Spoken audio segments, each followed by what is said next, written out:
suis né dans la course automobile. Mon père était déjà de la course quand je suis né en skidoo. Ensuite, j'étais déjà dans les paddocks quand j'avais 5-6 ans. Donc, c'est un monde tout à fait normal dans lequel j'ai grandi, que je connais. Donc, j'ai jamais vraiment pu être un passionné de l'extérieur comme la plupart des pilotes le sont. J'adore la course automobile, j'adore la vitesse, être sur la limite, etc. Mais c'est des sensations qu'on peut retrouver sur des planches de ski aussi. Maintenant, la course automobile, c'est devenu plus un métier qu'autre chose. Plus un métier qu'autre chose parce qu'il y a beaucoup d'attentes déjà de l'équipe, des commanditaires, et donc beaucoup de pression. Donc, plus ça va comme ça et plus ça devient un métier. Mais en dehors de ça, il faut être capable de penser à autre chose, de faire autre chose justement pour pas péter les plombs, pour pas s'arracher les cheveux de la tête. C'est pas un maniaque comme nous autres de la course de la même manière. Je ne dis pas ça mal en disant ça. Beaucoup vont dire il est jaloux, il est tout le temps à dire la même chose. Non, moi je le connais plus personnel que bien du monde va le connaître.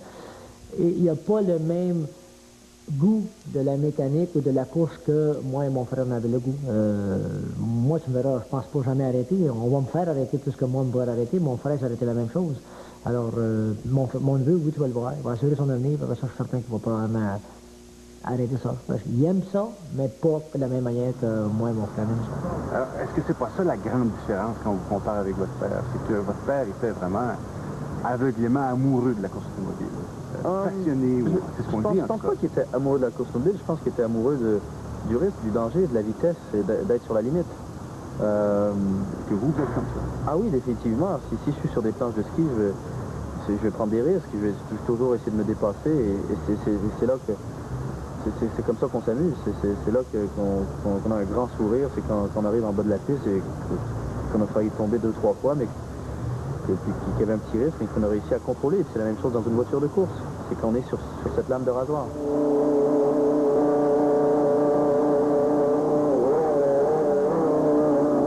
Je ne peux pas décrire trop le style de mon père parce que je ne m'en rappelle pas beaucoup. Je sais qu'il était fou et je sais qu'il allait pour être le plus vite tout le temps. Il a fait des choses quand même assez extraordinaires. Jacques, c'est plutôt dans le... il y a le pied comme papa, mais il y a aussi plus il réfléchit un petit peu plus. Il va attendre, il va... au lieu de casser son moteur, bon, mais il va ralentir un petit peu plus. Donc, j'ai vu pendant cette année Jacques faire... c'était où? C'était à Détroit, je pense, où il était troisième, et le premier et le deuxième, ils étaient en train de se battre, puis oups, il est passé au milieu le dernier tour. Bon, mais ça, c'est un petit peu un move à la ville, par exemple. Mais la plupart du temps, c'est vraiment Jacques qui conduit. C'est incontournable, on finit toujours par faire le parallèle avec le père Villeneuve. Vous avez bien connu les deux, finalement. Oui. Est-ce que Jacques Villeneuve et Gilles Villeneuve, c'est très... Il y a un côté beaucoup plus logique chez Jacques. Il va analyser une situation beaucoup plus à fond, il va travailler d'une façon différente, il va gérer une fin de semaine de course différemment. Je pense qu'à ce niveau-là, il est différent, oui. Mais je pense qu'en niveau de talent pur, oui, c'est pareil.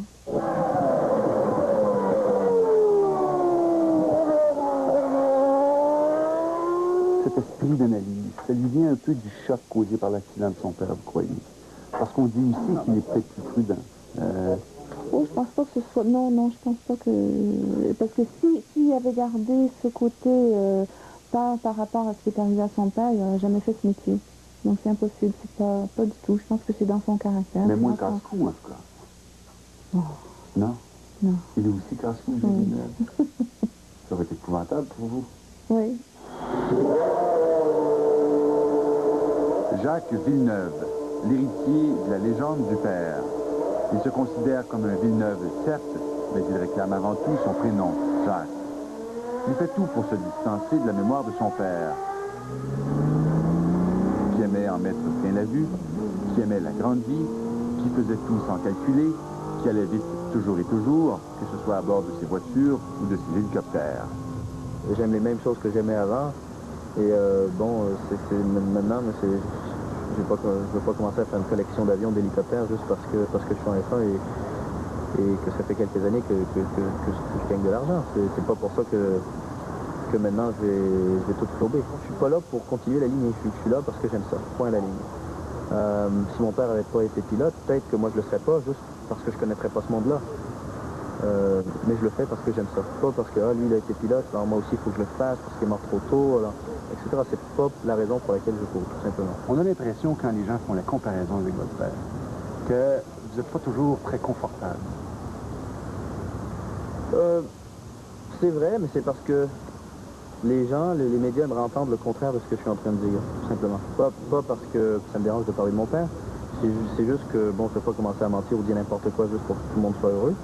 Je vais quand même dire ce que je pense, mais je sais que ça vexe beaucoup de monde.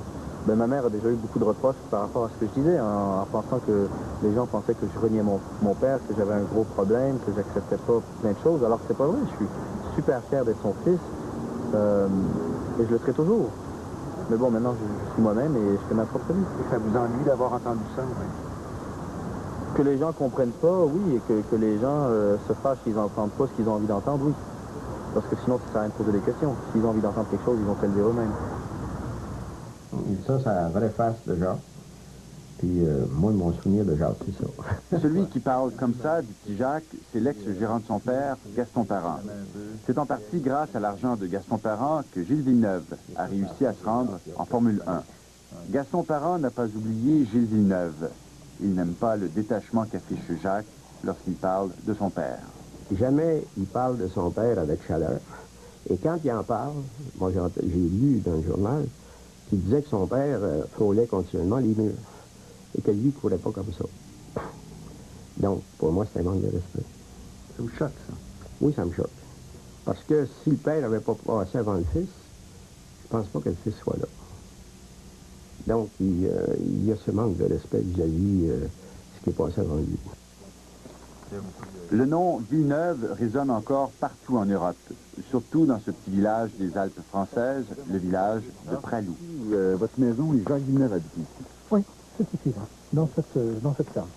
Jacques Villeneuve et sa sœur Mélanie ont vécu ici en pension chez cet homme pendant presque 3 ans. Leur père, la plupart du temps accompagné de sa femme, faisait alors le tour du monde à la conquête de victoires en F1.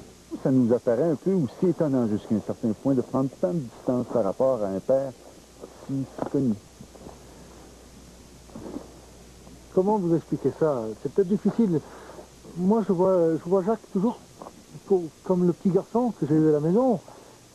Et un petit garçon qui a au-dessus de lui un père avec le prestige que peut avoir un gars comme Gilles, c'est un fardeau impossible à porter. Et peut-être que la seule réaction, ça n'engage que moi ce que je dis, mais peut-être que la seule réaction de Jacques, c'est d'essayer de nier un peu ça. Je ne sais pas, lui seul pourra vous répondre. Moi, je vous dirais simplement qu'il a connu son père, c'est certain, mais il n'a pas vécu ce que les témoins de l'époque grandiose de Gilles Villeneuve ont vécu. Je vous dis qu'il ne regardait même pas les Grands Prix à la télé, il s'en foutait. Son père faisait un boulot normal. Alors que son père soit devenu une vedette énorme, comme c'est le cas, et vous me parlez du Canada, je vous dis la même chose en Europe, et de plus en plus, lui ne peut pas le ressentir de la même façon que nous, adultes. Il était gamin, et son père, c'est quelqu'un de normal. Et c'est ce décalage, c'est ce fossé immense qu'il y a entre ce que les gens pensent et ce que lui pense, que les gens n'arrivent pas à assimiler. Ben, les gens sont stupides. Est-ce que ça vous étonne de voir Jacques Villeneuve, dont le père est mort en Formule 1, suivre les mêmes traces? C'est un peu... Dans la société dans laquelle on vit, encore une fois, c'est très personnel ce que je vous dis. Moi, personnellement, pour vivre,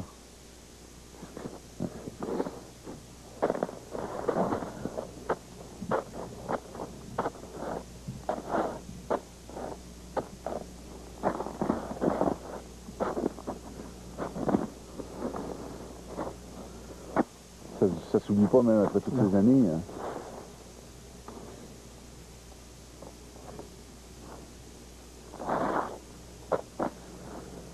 dans la société dans laquelle on vit, où on voit la médiocrité de partout, on a besoin de héros comme Gilles.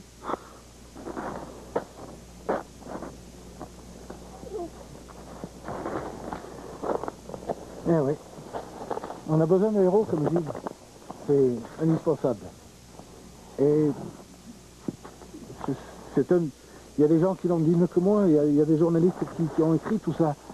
Il y a des types très intelligents qui ont vu, qui ont compris pourquoi Gilles est ce qu'il est maintenant.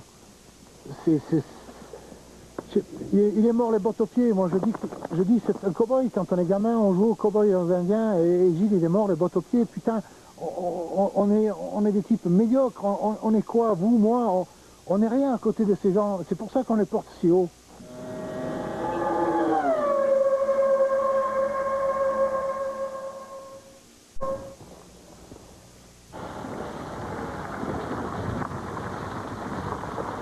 Joanne Villeneuve, l'épouse de Gilles, quitte à l'occasion Monaco pour venir se réfugier à Tralou, dans les Alpes françaises. Ce chalet, acheté par Gilles, est devenu la résidence secondaire des Villeneuve en Europe. Joanne Villeneuve a refait sa vie. Elle a eu un autre enfant, une petite fille de 4 ans, qu'elle élève seule. La vie de famille des Villeneuve a été plutôt mouvementée, à la fin surtout. Dans cette biographie, publiée à la fin des années 80, on y révèle que Gilles Villeneuve était sur le point de divorcer lorsqu'il est mort, que les enfants sentaient la tension dans le couple et que Gilles Villeneuve était trop exigeant envers son fils Jacques, qui devenait très nerveux en sa présence, simplement parce qu'il essayait de son mieux de faire plaisir à son père. Vous expliquiez que son père était très exigeant, même presque dur. Gilles était quelqu'un de dur, même avec lui-même. Donc, bon, moi, c'était sur toute la famille. Gilles était exigeant avec moi, Gilles était exigeant avec Jacques, et puis avec Mélanie aussi. Mais c'était lui, donc on pouvait... Bon, on avait grandi dans ça. C'est sûr que, bon, Jacques l'a peut-être mal vécu ou plus difficilement vécu. Mais je pense que ça fait partie de son passé, que bon, il est quand même sorti, il s'est sorti de tout ça il y a très très longtemps, et puis je pense que, non, ça vient pas en ligne de compte. Non. Cette jeune femme que l'on voit dans les rues enneigées de New York, c'est l'autre enfant de Gilles Villeneuve, Mélanie. Elle habite la métropole américaine depuis 3 ans, où elle étudie. C'est dur de toujours marcher dans l'ombre de quelqu'un. C'est vrai que, bon, il y a eu les opportunités qu'il a eues à cause de son nom, mais il y a des qualités bien à lui, et peut-être qu'il y en a justement, il ne veut pas être comparé à Gilles continuellement. Et c'est vrai que s'il gagne une course, il la gagne pour lui, la course, et pas pour papa. C'est vrai que, bon, mais il va y penser à papa de temps en temps, mais pas nécessairement dans une voiture, et pas nécessairement quand il passe la grille de la fin en gagnant. Mais ça ne va pas chercher plus loin aussi. On a raconté que les relations avec son père n'étaient pas nécessairement jojo. Toujours. C'était plus facile avec vous, en fait. Oui. Je m'en souviens parce qu'on m'en a parlé, surtout. Oui, il était dur avec Jacques. Jacques, il fallait qu'il soit tough, il fallait pas qu'il plage, il fallait pas qu'il crie, il fallait que ce soit un homme, déjà à 6 ans. Gilles, il était réellement dans la famille, puis il voulait absolument que toute sa famille le suive à chacune des courses, puis c'était la belle période familiale, c'était ça. Là, c'était vrai, là, à ce moment-là. Oui, là, c'était vrai. Par la suite, c'était moins évident. Là. Même s'il y avait la roulotte qui suivait, c'était moins évident. Là. Oui. Puis là, il a commencé à être beaucoup plus occupé, beaucoup plus pratique, les déplacements où les enfants ne suivaient pas, bon, l'éloignement s'est produit comme ça. Hein. C'est un peu le jet set puis le glamour qui a mangé un peu les gens. Exactement. Qui a mangé la famille un peu. Le succès. Ouais. Le succès a mangé tout ça. Hein. Son père, il avait connu, bien sûr, parce que son père s'en était beaucoup occupé, mais il le voyait de moins en moins. Il était très pris par ses affaires. Ça faisait 3 ans qu'on l'avait, nous. Il était très pris par son travail de pilote, et il le voyait une fois par mois, une fois tous les 15 jours, dans le meilleur des cas, quand son père et sa mère venaient le voir en hélicoptère. D'ailleurs, on était arrivé à un stade avec ma femme où on se posait des questions. Un jour où Jacques était fatigué, malade, je ne sais plus comment ça s'était passé, il était dans la chambre, et il m'a appelé, je ne répondais pas, il m'a appelé papa. Ça m'avait choqué, parce que c'était pas mon rôle. Nous, notre rôle, c'était de les prendre à la maison, de les éduquer, de les élever comme on élève nos enfants, comme si c'était les copains des enfants, ce qui était le cas d'ailleurs. Mais ça m'avait un petit peu perturbé. Je veux dire que ça dépassait le contrat moral que nous étions fixés. Jacques Villeneuve n'aime pas parler du passé. Il fait tout pour garder sa vie privée à l'abri des regards indiscrets. On le sent tout aussi réticent à aborder la vie privée de son père. Est-ce que c'est pas parce que vous avez pu être échaudé lorsque vous étiez plus jeune? Vous avez vu ce qui se passe? Bon, votre père avait toujours de bonnes histoires à raconter. Oui, mais bon, déjà, il n'était jamais là. Ouais. J'étais très jeune, donc peut-être qu'il y avait des bonnes histoires à raconter, mais bon, je n'étais pas au courant. Les histoires que je connais, c'est celles que j'ai entendues dernièrement par des gens qui, soi-disant, étaient ses meilleurs amis. Oui, entre autres. Entre autres. Ouais. Entre autres, les biographies qu'on a écrites autour de lui, j'imagine. En fait, je ne les ai même pas lues. Vous ne voulez pas les lire? Parce qu'on a raconté plein de trucs sur la Non, parce que j'en ai déjà beaucoup entendu, par ma mère, par des gens qui étaient proches. Et tout est probablement erroné de toute façon. Et j'aime pas me rattacher au passé de toute façon. La vie continue, il faut regarder de l'avant, il ne faut pas regarder de l'arrière. Mais ça vous dérange, ces biographies ou en fait Non, pas du tout, pas du tout. Non, non, non, ça me dérange pas du tout. Mais c'est sûr que j'aurais préféré connaître mon père à travers lui-même qu'à travers un livre.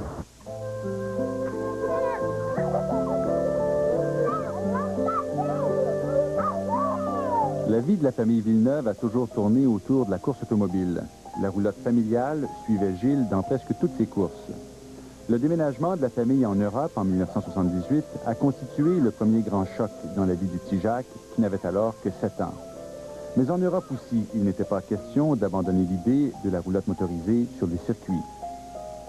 Quand on a négocié avec Ferrari, il a été question du motorhome, de l'épouse et des enfants. Et Ferrari avait beaucoup d'objections à ça. Mais finalement, ça a été signé, ça a été décidé qu'il payait pour la roulotte puis le transport de la famille. Et les enfants étaient toujours là. Gilles, pendant 2 ou 3 ans, a eu un conducteur qui conduisait la roulotte à tous les Grands Prix avec les enfants. Les enfants venaient au Grand Prix. Et on les voyait beaucoup plus dans la roulotte que sur le bord de la clôture. Les premières années, la première année, Jacques allait voir la course. Après ça... Garçon, là. Oui, petit gars, là. 5-6 ans, là, il allait voir la course. Après, on a vu un retrait. Il n'allait plus voir les courses. Et il s'assoyait à terre et jouait des petits autos. Puis généralement, même pas dehors. C'était dans le motorhome, sur le plancher. Je ne sais pas pourquoi. Il y avait un certain recul de la course. Ça l'énervait sûrement. Si Gilles Villeneuve a appris son métier en faisant le fou en automobile sur les petites routes de campagne entre Berthierville et Joliette, ça a été une toute autre histoire pour son fils, Jacques. C'est en effet dans ce cadre magnifique des Alpes françaises que Jacques Villeneuve a eu la piqûre de la vitesse et du risque, non pas à bord d'une automobile, mais plutôt sur une paire de skis. Son entraîneur, Pierre Arnaud, avait coutume de dire, tiens, lui, c'est un des rares gamins qui n'a pas les doigts de pied recroquevillés au fond des chaussures quand il fait de la descente. Je crois que ça veut tout dire, hein. Ça veut dire qu'il se lâchait. Dès le départ. Dès le départ. Et au printemps, après le printemps, l'entraîneur trie les skis, les vieux skis, il dit cela, il en fait un fagot, et puis on va les jeter à la poubelle. On va les brûler, on va les casser, on va les balancer. Alors Thomas et Jacques, qui étaient jamais les derniers pour faire des bêtises, on dit à Pierrot, bon, ben, on va s'occuper de tes skis. Alors, chacun à leur tour, ils avaient pris des vieilles chaussures, les chaussures de ski, une moto, ils avaient attaché une corde derrière la moto, et sur la route, par exemple, ils faisaient des skis nautiques, avec les skis d'hiver, sur le goudron, en se faisant traîner par une moto. Norbert Michel a été l'instructeur de ski de la famille Villeneuve. C'est lui le premier qui a initié Jacques aux limites de la vitesse. Alors, vous avez votre petit coin souvenir. Ah oui, Petit coin Villeneuve, presque. tout ce qui a marqué notre vie est affiché en partie ici. Ah, ça c'est une photo, on leur avait acheté des t-shirts à tous, là, ils sont toute une équipe. C'est ce qu'on appelle... Oui, Jacques est là. Il a quel âge? Oh, il a 8-9 ans. C'est l'équipe de bras cassés de la station. Et déjà, il a une moto ou déjà il Ah, oui. Son père avait gagné, je crois, 2 motos de cross. Jacques Villeneuve a passé la dernière période des fêtes dans les Alpes françaises. Il a rendu visite à M. Michel, histoire de lui donner quelques photos et une combinaison. Une combinaison. Ah, oui, je suis amateur d'automobile ancienne, un petit peu collectionneur. Jacques, Et... le fils. Voilà, Jacques et Gilles. Jacques m'a fait la gentillesse de m'envoyer sa combinaison. C'est celle de l'IndyCar? Oui. De l'année dernière. C'est celle de cette année.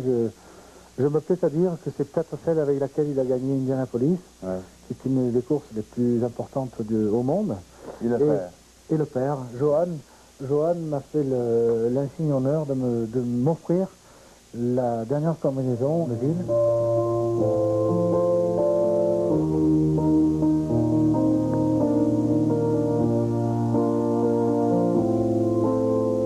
Le deuxième grand bouleversement dans la vie de Jacques Villeneuve, ça a été la terrible tragédie qui a coûté la vie à son père.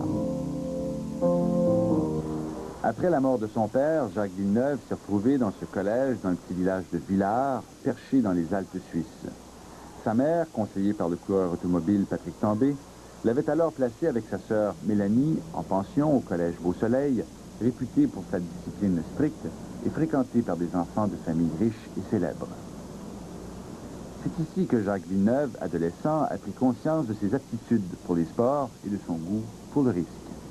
J'étais responsable pour un groupe et tout d'un coup, il y a un qui manque. Qui c'est Jacques. On regarde autour, il y a un sapin de, je sais pas, 25 mètres, il est tout en haut. Il a inventé un nouveau jeu où il saute branche en branche.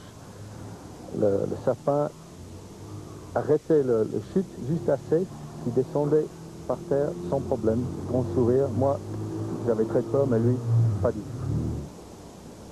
Ce couple, ce sont les anciens propriétaires du collège Beau-Soleil.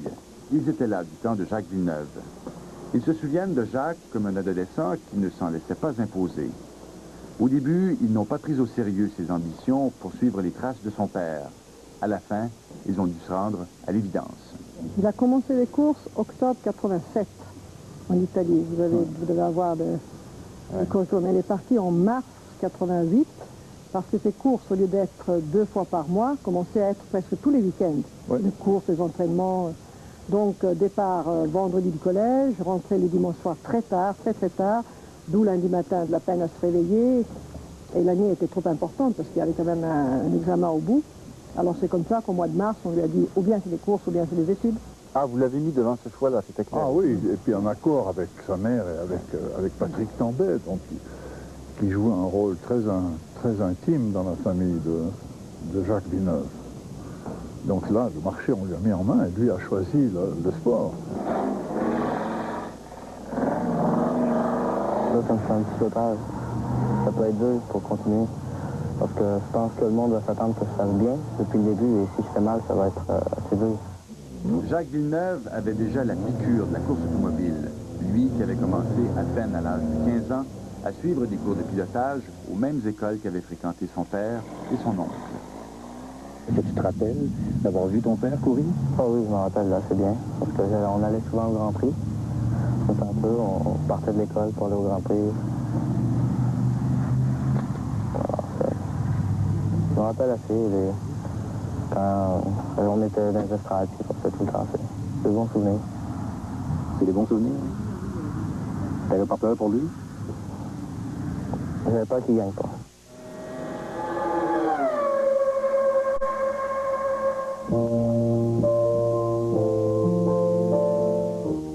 Le destin a durement frappé la famille Villeneuve. Le deuil a été lourd à porter. Les plaies ont été longues à cicatriser.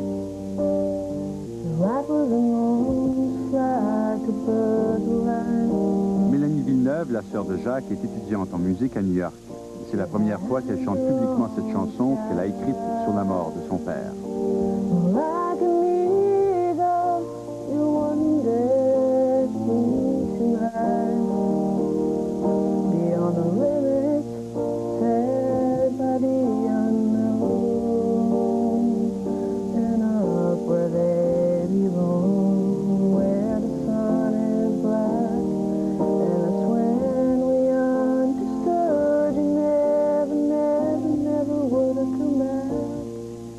Vous, est-ce que vous pensez à la mort?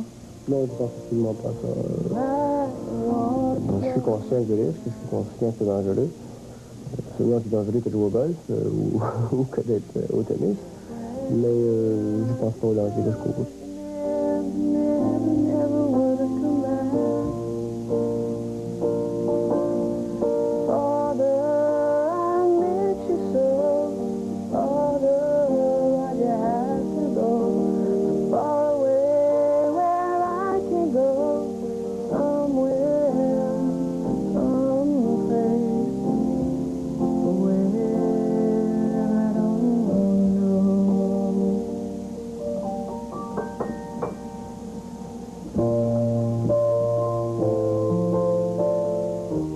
L'amour de Gilles Villeneuve pour la vitesse lui a survécu. Jacques Villeneuve, son fils, deviendra coureur automobile contre l'avis de sa mère. Ça panique un peu, on se dit, bon, surtout qu'il faut comprendre que Jacques, quand Jacques a commencé, j'ai quand même dû signer ses contrats, signer les décharges vis-à-vis des assurances, parce qu'il n'y avait pas 18 ans.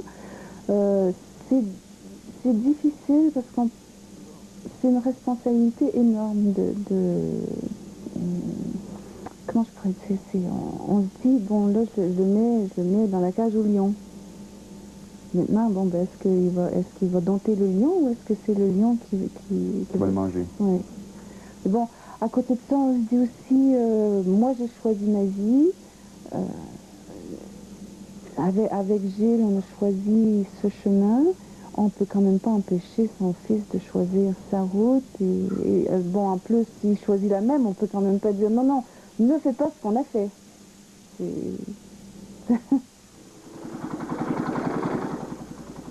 Mais pourquoi l'avez-vous pas empêché tout petit? Le décourager? Ben oui, ben oui. Vous avez voulu le décourager? Ben oui, ouais, oui. Ah oui, je l'ai mis dans une école en Suisse, exprès, où il faisait beaucoup de sport, où il faisait beaucoup de ski, où il était un petit peu isolé du monde de la course automobile, parce que bon, ils n'avaient pas la télé, donc ils pouvaient pas regarder les Grands Prix à la télé. Alors l'idée, c'était de l'éloigner, oui, pour le décourager. Oui, non, mais pour qu'il puisse connaître autre chose. Ouais. À partir du moment où il connaît autre chose, bon, bah, il peut faire un choix plus facile. Enfin, il peut choisir autre chose plus facilement, puisque il y a un menu devant lui où il y a différents plats et il choisit. Mais en lui rajoutant des plats, votre rêve secret, c'était de vous arranger pour qu'il puisse être stimulé par autre chose que la course automobile. Oui, oui, tout à fait, oui. Bon, ben ça n'a pas marché. Non, je pense que maman aussi l'a toujours su d'ailleurs. Je pense que comment dire, ce wish qu'elle avait qu'il soit autre chose, c'était un wish à moitié parce qu'elle savait dans le fond d'elle-même. Je pense que Jacques est heureux en faisant ça. Je ne le vois pas vraiment faire autre chose.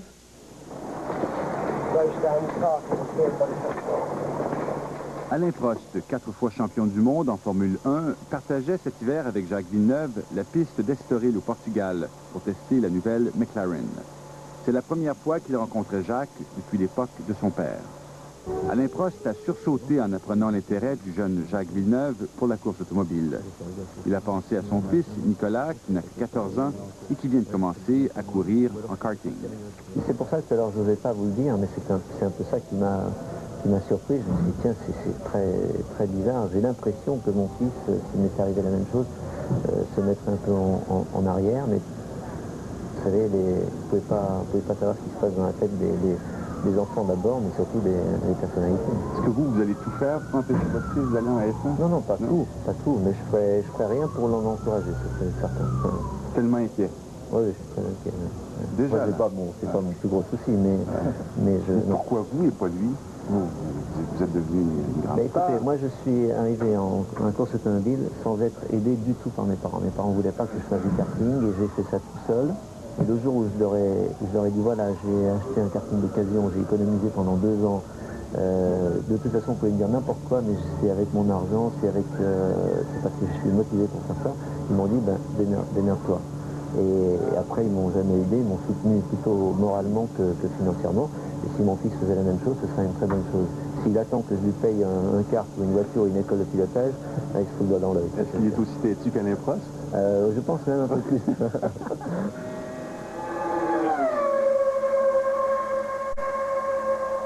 Jacques Villeneuve n'a pas eu que des obstacles devant lui.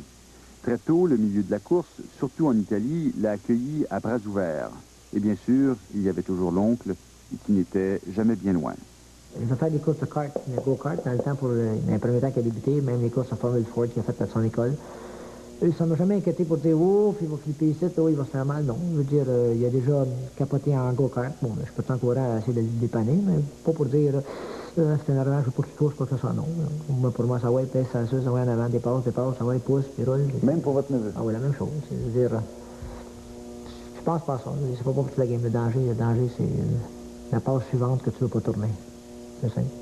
À chaque fois qu'on rencontre un coureur automobile, la question incontournable et inévitable, la peur de mourir. Est-ce que ça vous habite? Non, pas du tout. Il faut vivre pleinement. De toute façon, tout le monde meurt un jour, hein. C'est une loi physique. Mais bon, si j'avais peur en course automobile, j'arrêterais.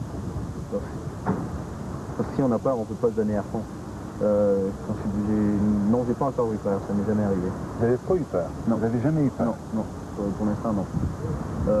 J'ai eu des sensations fortes. Des sensations que, oui, des fois on peut se faire mal, on voit un mur et on était en perte de contrôle et on sait que si on était allé taper, on se serait fait mal, mais il n'y a jamais eu la peur. C'est plus une sensation forte, je ne veux pas dire positive, mais il n'y a jamais eu une vraie peur, une peur où on perd tous ses moyens, où on reste figé. Ça m'est jamais arrivé. Les gens diraient que c'est pour avoir l'air tough que les hommes ou les coureurs automobiles sont comme ça. C'est vraiment un non, sentiment... parce que si c'est pour avoir l'air tough, ça veut dire que quelque part on a vraiment peur et on se force de ne pas avoir peur, mais bon, c'est juste que ça m'est jamais arrivé. Depuis que je suis petit, que j'étais soit à côté de mon père ou moi-même sur un motocross, sur des skis, c'était toujours des folies, des grosses folies. Tout en sachant, sur le moment on n'y pense pas, sur le moment on s'amuse, on s'éclate, on contrôle, ou on pense qu'on contrôle la situation, et on a un gros rush qui vient de tout ça. Et c'est tout ce qui compte.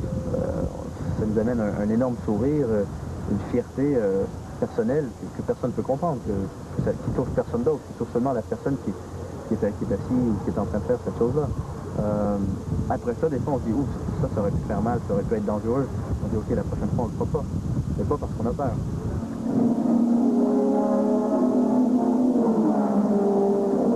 Mais sur le moment, j'ai eu peur pour le pilote japonais, qui ont quitté la voiture en deux. Oui, je m'en souviens, j'ai pas perdu connaissance ou quoi que ce soit.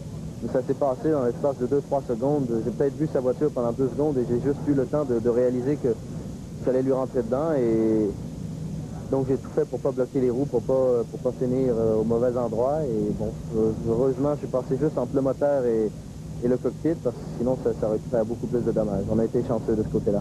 Ils n'ont pas laissé ressortir ses émotions trop. Dur, c'est subjectif. Lui, il se pense pas dur, par exemple. Mais si un jour j'ai besoin de lui, un besoin émotionnel d'avoir quelqu'un de fort à côté de moi, Jacques, c'est comme un pilier. C'est comme un pilier? Oui. Ça veut dire quoi? Que je peux m'y accrocher, parce que je sais que si moi je tombe, lui, il ne tombera pas parce qu'il est fort. Jacques Villeneuve a commencé sa carrière à la fin des années 80, en Italie, puis au Japon. En 1992, il a fait parler de lui avec 3 victoires au Japon. 1992, c'était le 10e anniversaire de la mort de Gilles Villeneuve. Players décida alors de faire un grand coup de marketing en invitant Jacques au Grand Prix de Trois-Rivières, là où son père avait battu les plus grands noms de la course automobile en 1977. Je pense qu'on était assez convaincus qu'il avait du potentiel au niveau marketing, au niveau du talent. On avait fait un petit peu de recherche. Et on a essayé avec le Grand Prix de Trois-Rivières de commencer petit, et puis ensuite pouvoir convaincre la direction pour le commanditer à 3 ans de suite. C'était le nom, dans le fond, qui vous intéressait. C'est sûr que le nom Villeneuve, c'est magique. C'est sûr que le nom Villeneuve, tout le monde connaît le nom Villeneuve à travers le monde. C'était évident dès le départ. Dès le départ, plus que le potentiel du jeune. Peut-être que plus que le potentiel au début. Et lorsqu'on l'a vu terminer 3e à Trois-Rivières, il n'avait jamais conduit une Formule Atlantique, du tout. Terminer 3e à Trois-Rivières, c'était pour nous, c'était incroyable. Alors, on était convaincus qu'il fallait qu'on essaye de faire quelque chose avec ça. Avec le recul, il vous arrive de vous demander ou d'analyser pourquoi un jour quelqu'un a dit « Voilà, j'avais un volant de F3 ». C'est en grosse partie grâce à mon nom. Il ne faut pas le nier. De toute façon, pour commencer en course automobile, il faut avoir quelque chose. Il faut avoir soit de l'argent dans ses poches, qu'on est capable de débourser, soit avoir des contacts de travail. C'est pas moi, les parents qui ont de très bons contacts. Et donc, une compagnie peut faire semblant de commanditer en aidant. Ou sinon avoir un nom monnayable. Le nom peut vous apporter quand même quelques avantages au début, justement, vis-à-vis de sponsors. C'est un avantage si vous êtes bon, ça c'est sûr. Si vous êtes moyen, ça devient très vite un inconvénient et on peut très facilement soit se moquer de vous et vous utiliser d'une certaine manière, mais pas vous rendre aussi la monnaie de la pièce. Avoir un grand nom peut donc devenir une lame à double tranchant. Le frère de Gilles Villeneuve, l'oncle Jacques, n'a pas su répondre aux attentes créées par le prestige de son nom. Son ascension en course automobile dans les années 80 a été aussi rapide que sa descente aux enfers. Pire, depuis l'arrivée de son neveu, il a presque perdu son prénom. On l'appelle maintenant oncle Jacques. J'étais en beau, bien souvent en beau, excusez-moi, en beau Chris de la situation des fois parce que c'était tout le temps poussé, comment je dirais ça, j'avais le talent pour réaliser ce qu'il fallait que je réalise, mais on avait tout le temps des mauvaises, des équipes de fond de grise, si tu veux, de dernière minute, puis pas le commanditaire pour. Puis mon neveu qui arrive et qui n'a jamais couru ici, bon, ben là, il fait un beau tapis rouge en avant. J'étais pas jaloux de mon neveu à ce point-là, j'étais juste jaloux des situations, je veux dire, je suis capable d'en faire un petit bon bout encore, mais là, donnez-moi ce qu'il faut. Hein. Contrairement à son oncle, Jacques Villeneuve a réussi à répondre aux attentes créées par son nom. À sa première année en Formule Atlantique en Amérique, il remportait en 1993 5 victoires. En 1994, il graduait en Formule Indy, le grand circuit des Américains. Il a remporté le titre de recrue de l'année. L'année dernière, à 24 ans, il gagnait la plus grande course de l'année, les 500 000 d'Indianapolis. Et aussi le championnat de l'année de la Formule Indy. Players a investi 20 millions de dollars pour permettre à Jacques Villeneuve de courir en Formule Indy. Le pari a rapporté beaucoup plus que prévu. On sait que la victoire à Indianapolis en elle-même vaut à peu près 20 millions en valeur médiatique. Visibilité pour Players là, à travers le Canada, entre 20 et 25 millions de dollars en retombées médiatiques. Que pour le Canada? Que pour le Canada. Players est convaincu d'avoir réussi à vendre plus de cigarettes grâce à Jacques Villeneuve. Mais le rêve Villeneuve pour Players se terminait l'an dernier avec les premiers essais de Jacques en Formule 1 à Silverstone. C'est maintenant à Rotmans d'essayer d'en profiter.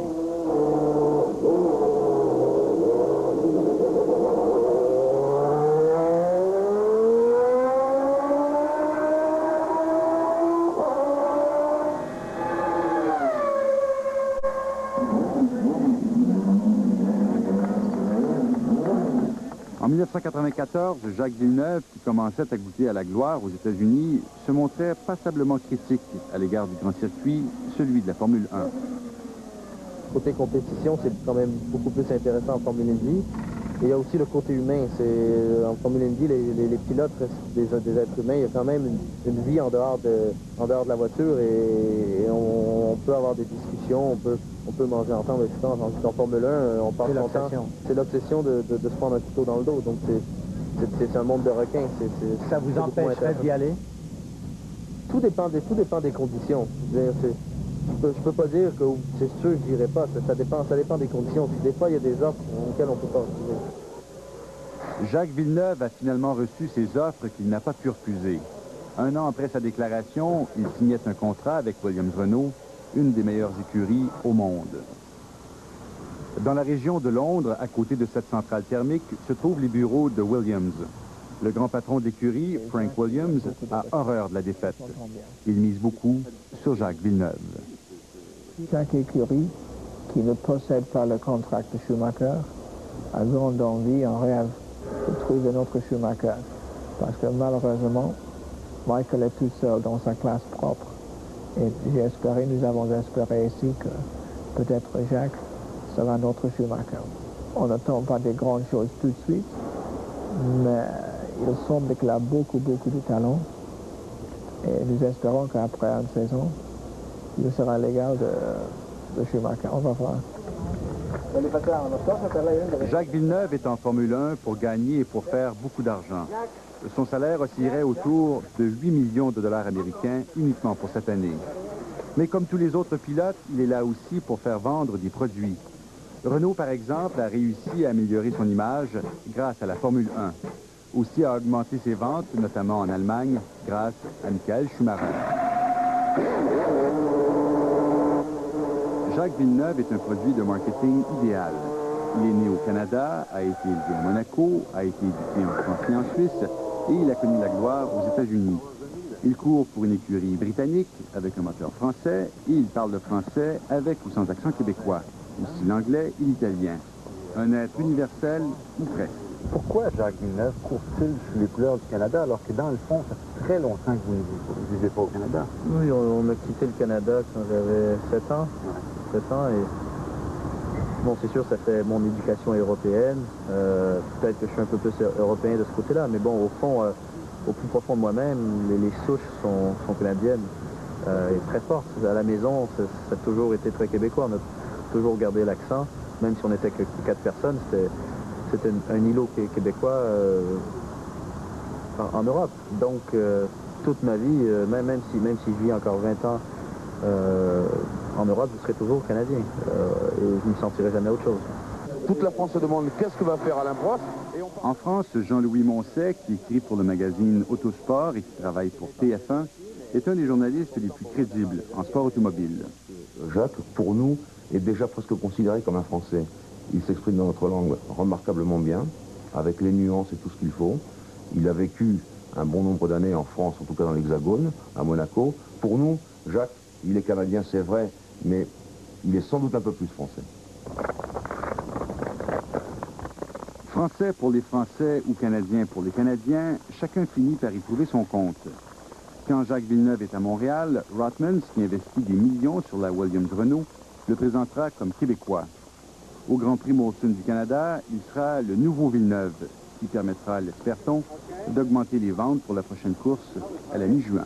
Au niveau pré-vente, on s'attend certainement à peut-être un 10 à 20 de plus, mais c'est vraiment au niveau de la vente à la porte, finalement, des amateurs qui se rendront sur le site durant le week-end, qu'on pourra vraiment mesurer la portée de l'effet Villeneuve, si effet il y a, puisque ça pourrait se traduire un peu, comme c'était le cas avec Gilles, par un engouement du grand public pour ce désir de venir supporter, de venir encourager le héros local.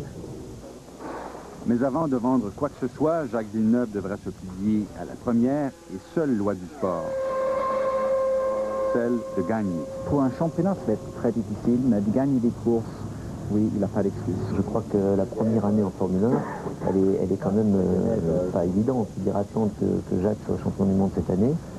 Personnellement, je pense que c'est pas impossible. Mais c'est pas impossible. C'est pas impossible. Une première année. Première année. Du monde, là. Non, pourquoi pas. Peut-être qu'on va un peu vite en besogne. Peut-être qu'on crée trop vite ce personnage mythique. Mais on ne peut pas faire autrement. Villeneuve, je vous le dis, je vous le répète, Villeneuve en Formule 1 en Europe, c'est un nom inoubliable. On ne peut pas faire autrement. Jacques sera sûrement meilleur que le père en résultat.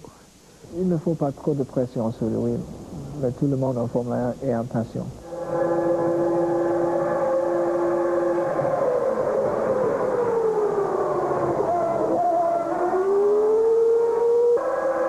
C'est pas d'être en F1 qui est important, c'est de gagner.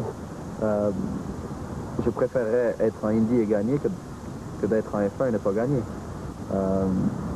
La F1 devient intéressante seulement si on peut gagner.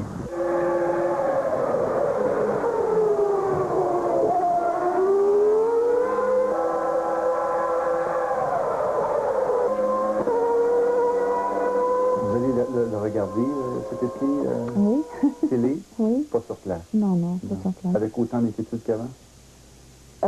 Oui, non, plus. Je vois pas ça comme un grand danger. Je vois... je prie pour que papa soit toujours derrière lui, sur son épaule, par exemple, comme un ange qui protège. Mais je suis très heureuse pour lui et je pense que je fais pas trop attention.